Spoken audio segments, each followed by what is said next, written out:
বিপদ সীমার মধ্যে আছে সুনামগঞ্জবাসী। সুনামগঞ্জবাসীর জন্য দোয়া করবেন সবাই। 10 নাম্বার বিপদ সংকেত দেয়া দিছে।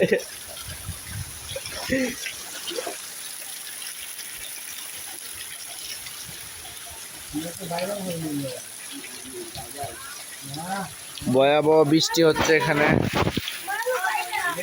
আর কিছুক্ষণ হলেই সব ডুবে যাবে বাড়িঘর।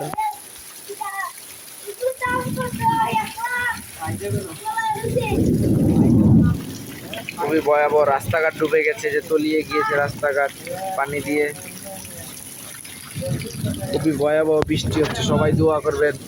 ওইদিকে যাওয়া যাচ্ছে না, কোনো নৌকা যেতে পারছে না।